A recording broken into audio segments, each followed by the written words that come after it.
என் வார்த்தை தைரியமா சொல்லுன்னு சொன்னாங்க. அதான் மைக் அங்கே கொடுன்னு சொன்னேன். மூணு ஸ்டாண்ட் போட்டாங்க. அப்போ கூட ஆவியானவர் எனக்கு ஏவல அந்த வார்த்தை சொல்ல முடியும். இந்த அந்த ஸ்டாண்டு போட்டு பாட்டை போட்டு பாண்டியர் போது பரிசுத்த ஆவியானவர் சொல்றாரு, இப்போ நீ பேசு, நான் உன் வாய் மூலமா ஜனங்களோட பேசுவேன் அப்படின்னு சொன்னேன். கவனிங்க, ஒரு 7 செகண்ட்ல நான் பேசி முடிச்சிருவேன். ஆனா கவனமா கவனிக்கணும். யோவான் எழுதின புஸ்தகம் 3ஆம் அதிகாரம் 16ஆம் வசனம் சொல்லுது, தம்முடைய ஒரே பேரான குமாரனாகிய இயேசு கிறிஸ்துவை விசுவாசிக்கிறவன் கெட்டு போகாமல் நித்திய ஜீவன் அடையும்படி அவரை தந்தருளி இவ்வளவாய் உலகத்தில் கடவுள் அன்பு கூர்ந்தார் என்று சொல்றார். கவனிங்க, அந்த ஆண்டவராய் இயேசு கிறிஸ்து யார் அப்படின்றதான் நான் சொல்ல போறேன். கவனமா கவனிங்க. இந்த ஆண்டவராய் இயேசு கிறிஸ்து இந்த பூமியில 2000 வருடங்களுக்கு முன்பாக அந்த கடவுள் மனித அவதாரம் எடுப்பதற்காக ஒரு மரியாதை என்கிற பரிசுத்தமான திருமணமே ஆகாத ஒரு கன்னி வயிற்றுல ஒரு பாலகனாய் இயேசு பூமியில பிறக்கிறார்.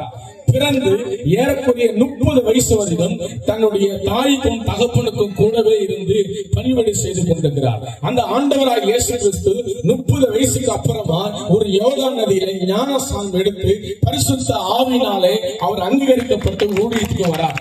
அவர் ஊழியத்துக்கு வரும்போது அநேக குஷ்டரோகிகள், வியாதிகள், சாபம் முடித்தவர்கள், செத்து போனவர்கள், அந்த இருள் இருக்கிறவர்கள், அந்த காலத்தில் இருக்கிறவர்கள் எல்லாரும் இயேசு தொட்டு சுகமாக்கினார். தொட்டு சுகமாக்கி உயிரோடு எழுப்பினார்.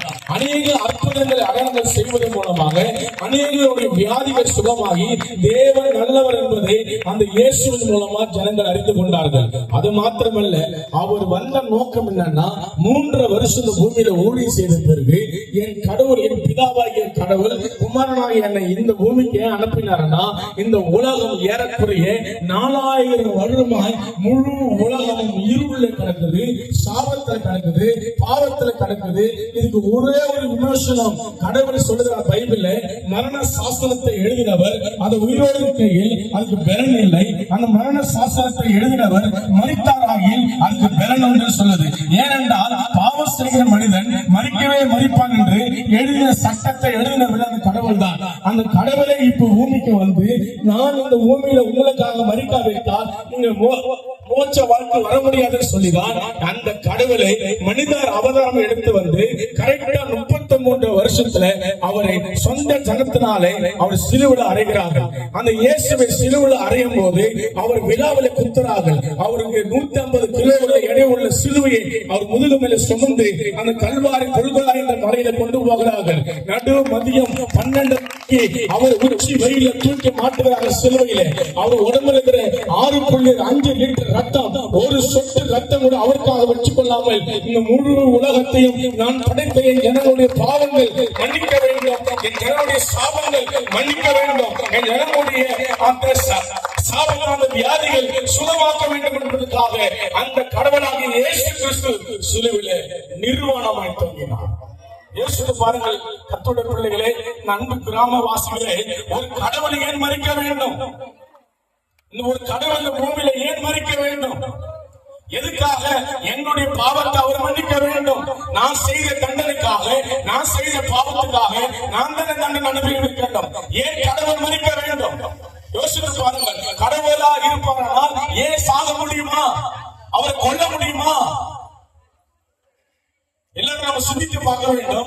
அந்த இயேசு கிறிஸ்து ஏன் மரித்தார் என்றால், நம்மளை நம் மரணத்திலிருந்து விடுதலை ஆக்குவதற்காகவும், செத்து போய் பாதாளத்தில் கிடக்கிற நம்ம வாழ்க்கையை, குப்பையில் கிடக்கிற நம்ம வாழ்க்கையை, சேற்றில் கிடக்கிற நம்ம வாழ்க்கையை இயேசு உயர்த்துவதற்காக இயேசு நடு மதியம் 12 மணிக்கு அவர் தன் ஜீவனை விடுகிறார்.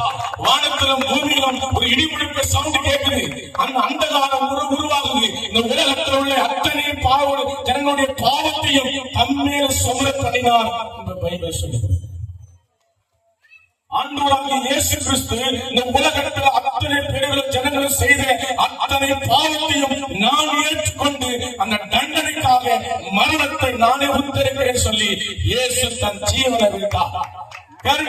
அவர் ஜீவனை விட்டது மாத்திரமல்ல, அவர் பிதாவுடைய வார்த்தையின்படி அவர் மரித்து அடக்கம் பண்ணப்பட்டு 3ஆம் நாள் இயேசு கிறிஸ்து உயிரோடு எழுப்பினார்.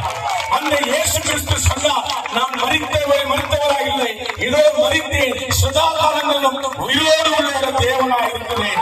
என்னை விசுவாசிக்கிறவன் எவனோ அவன் கெட்டுப் போகாமல் நித்திய ஜீவனை கத்தோட பிள்ளைகளே, இந்த கொட்டு மழையில பாருங்க, இப்ப முன்னாடி ஒரு சொட்டு மழை கொடுத்து பாருங்க.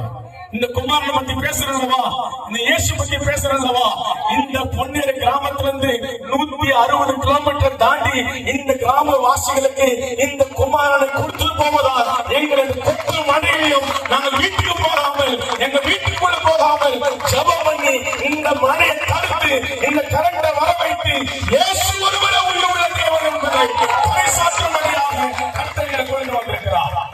இந்த வார்த்தை கேட்டுக்கொண்டு அன்பான தாய்மார்களே, யார் அந்த இயேசு கிறிஸ்து? நாங்கள் இயேசுவை ஏற்றுக்கொள்ள வேண்டும் என்றால் வெள்ளுப்புடவை கட்ட வேண்டும் என்றால், நாங்கள் இயேசுவை ஏற்றுக்கொள்ள வேண்டாம் என்னுடைய தாயை கைட்டு வேண்டுமா? இந்த இயேசுவை ஏற்றுக்கொண்டால் ஜாதி மதம் வரணுமா? ஒன்று தேவை. கடவுள் சொல்லுகிறார், உன் இருதயத்தில் நம்பணும் போதும். அந்த குட்டி உள்ள சின்ன இருதயத்துல என்ன தெய்வமான உள்ளத்தை ஏற்றுக்கொண்டு பாருங்கள். அந்த இயேசு கிறிஸ்துக்கு இடம் கொடுத்து பாருங்கள். வேதம் சொல்லுகிறது, இருதயம் என்ற வாசப்படி நின்று இது நான் கதவை தட்டுகிறேன். நான் ஒரு சத்தம் கேட்டேன், நடத்துற உலாவி ஜோமணி இருந்தேன். ஆண்டோட சத்தம் கேட்டது, இந்த கிராமத்துக்கு அறுவடை முதிர்ச்சி ஆயிடுச்சு, இந்த பகுதியில் ஜனங்களுக்கு முதிர்ச்சி ஆயிடுச்சு. அறுவடை அறுப்பதற்காக தான் இந்த கொட்டு மழையிலும் உங்களை கொண்டு வந்திருக்கிறேன் கர்த்தர் சொன்னார். இந்த இயேசு கிறிஸ்துக்கு எத்தனை பேர் வார்த்தை இடம் கொடுக்கிறீங்களோ, உங்களுடைய உள்ளத்தில் எத்தனை பேருக்கு இடம் கொடுக்கிறீங்களோ, இன்றைக்கு உங்க வார்த்தைகளை யூரியாகி போகும். நெடு நாட்களாக, நெடு வருடங்களாக இந்த சாபம் மாறாதா? என் கணவனார் மாற மாட்டாரா? என் பிள்ளைகள் மாறாதா? கண்ணீர் வடிக்கிற அன்பு தாயே, இன்றைக்கு உங்க வீட்டில் வெளிச்சம் வரும். இன்றைக்கு கர்த்தர் துணை செய்வா, இப்பவே செய்வா. நாங்கள் ஆராதிக்கிற இயேசு உயிருள்ள ஆண்டவர், உயிருள்ள ஆண்டவர், உயிருள்ள ஆண்டவர். உயிருக்கு உயிரை கொடுத்த தெய்வத்துக்காக இந்த கொட்டு மழையிலும் நாங்கள் இதெல்லாம் ஒரு சாதாரண விஷயம். அவரை காட்டின அன்புக்கு முன்னாடி இதுல ஒரு சாதாரண விஷயம். இந்த இயேசுவை நாங்க இப்ப கொடுத்துட்டு போறோம். எத்தனை பேருக்கு வேணும்ன்றது மட்டும் உங்க கையை 2 மேல வைத்தீங்கன்னா இப்ப உங்களுக்காக நான் ஜெபம் பண்ண போறேன். இயேசுவை ஏற்றுக்கொள்ள ஒரே ஒரு அடையாளம், இயேசுவே என்னை தொடும், என் வாழ்க்கையை வாரும், என் வாழ்க்கையை இருளை மாற்றும்.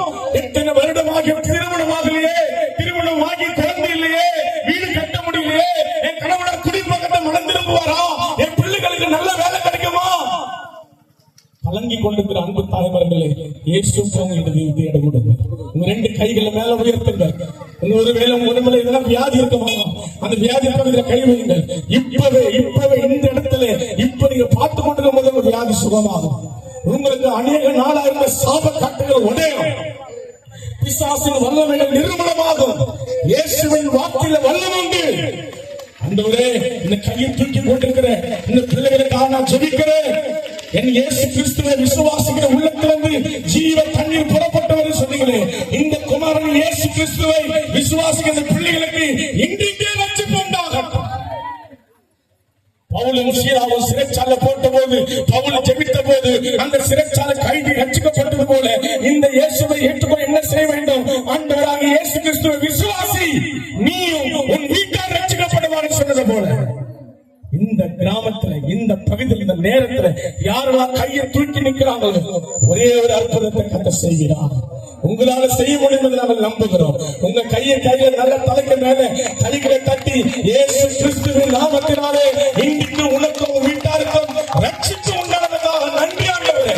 வியாதிகள் மறையுது, தைராய்டுகள் மறையுது, கர்ப்பப்பை கட்டிகள் மறையுது.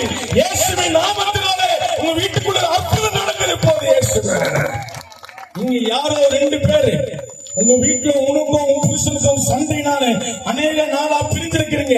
யாரோ கத்த சொல்றா, உங்க குடும்பம் ஒண்ணு சேரும், உங்க குடும்பம் ஒண்ணு சேரும். திருமண வயசு தாண்டி திருமணம் ஆகல கலந்துற அன்பு சகோதரியே, உனக்கு இந்த வருஷத்துல முடிவில் திருமணமாகும். குழந்தை இல்லாத உனக்கு கத்த குழந்தை பாக்கியத்தை கத்த கொடுக்கிறா. இயேசுவால செய்ய முடியும். செத்து போன கர்ப்பத்தை உயிர்ப்பிக்க முடியும்.